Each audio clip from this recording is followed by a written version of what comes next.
Today, we'll talk about the most common online scam. What is it?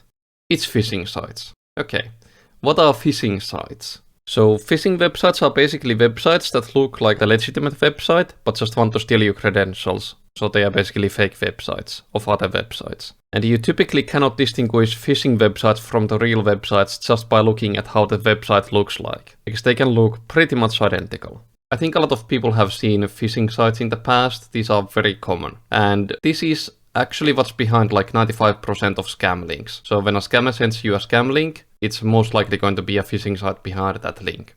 And one important thing about phishing sites is that they are not actually that dangerous if you know what you're doing. This is why being scared of links is actually not that smart. Like, it doesn't make too much sense. And I've prepared 2 example phishing sites today, and we'll be looking over those and review what they are actually doing. And the first example will be more traditional, but the second one will actually have a trick to it. And you'll see what that trick is once we get to it. So, first example. Let's say someone on Discord sends you this link. You click the link, and it takes you to a page that looks exactly like Steam. But what is this? You need to log in. Well, of course, let's log in. And most of you probably understand where we went wrong if we did this.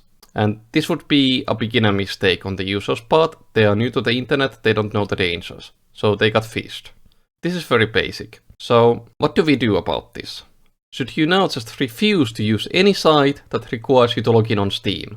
No, you shouldn't. A Steam login can be implemented 100% safely and securely to a third-party website. For this example, I'm using steam.db. In this first phishing example, it's actually enough to just check the URL and notice that it's not actually steamcommunity.com, but rather some other site. But relying on the domain name isn't actually a perfect solution. And I will show you why in our next example. Example 2. You get another Discord message to another site. Notice that the URL is fucked up again, which is a big fucking red flag. It doesn't matter that it says Steam Community, that is actually a subdomain. And subdomains can be fucking anything, it doesn't matter. The actual domain that you can see here is some complete garbage, and you know it's the domain because it's next to the top level domain. And a top level domain is basically the .com, .net, .gg that you see in every single URL. That's the top level domain. We go to the site anyway, and we are offered a free game, Subnautica 2. The game is actually pretty good, so sounds like a great deal. Of course we want that. We click, and boom, we have to log in. Well, logically this makes sense. To be able to claim the free game to your account, you do have to log in. I mean, that makes sense. And now, let's look at the URL. This would have saved us in the first example. Let's look at it again. Okay, this time it literally says steamcommunity.com. That is the correct URL and there's no fuckery going on. It's not a visual trick at all. It's steamcommunity.com, so this should be safe, right? No! You see, what opened was not a new browser tab at all. In fact, you're still on the previous website. They've just used website design fuckery to trick you into thinking that it's a legitimate tab. And you can easily see this if we try to move this new tab out of the previous browser window. Because as you can see, we actually cannot do that. Even though we absolutely could if a real browser tab opened.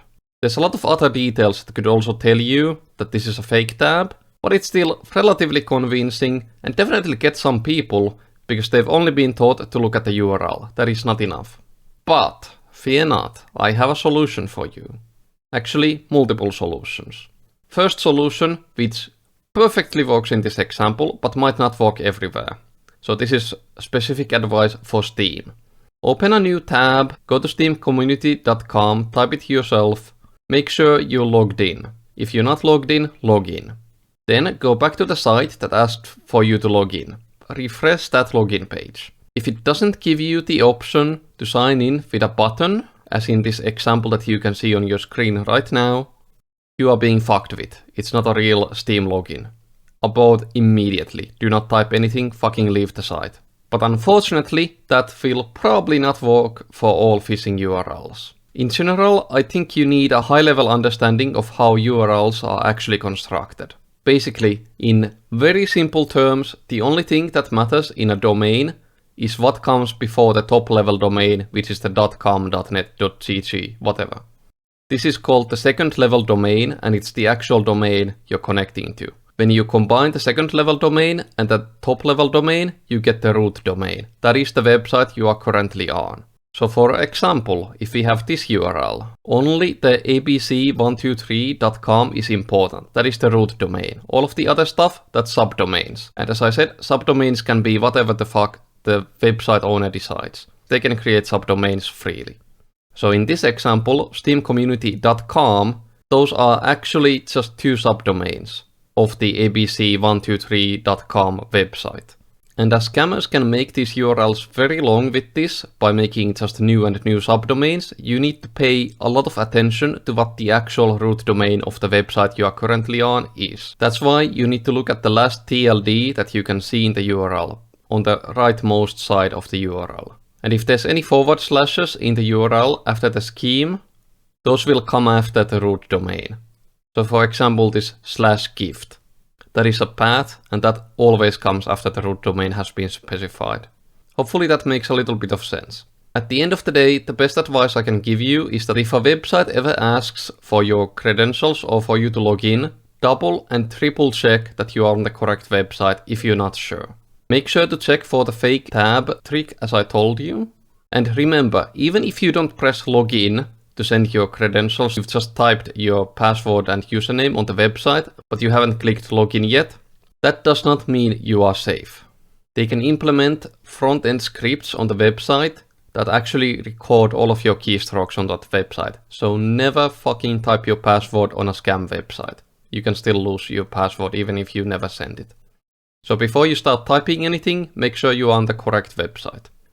If you're not 100% confident, then you need to do some research on the website itself. And you can do this by just Googling it or doing stuff like putting it on VirusTotal. Those work typically, but not always. I've given you the tools to be 100% confident in this video to know if you're on the correct website or not, but you still need to pay attention. Bonus tip. Download an ad block like uBlock Origin. It will warn you when you are about to enter common fake domains that attackers create to trick you. So for example, steamcommunity.com, where one of the letters is changed. uBlock Origin will warn you about that. But never completely rely on external tools, because they will not always warn you. In the end, the responsibility is always on you as the user to make sure you are logging in the right place and not getting phished. Hope you enjoyed the video. Please follow me at twitch.tv/Kapuzone. I want to stream more in the future. Other than that, like and subscribe if you liked the video, and if you have any thoughts, comment them please. And I'll make more content about phishing and online scams in the future. This was just a quick PSA on how you can actually identify scam domains, if you didn't know this. Okay, that was it basically. See you next video.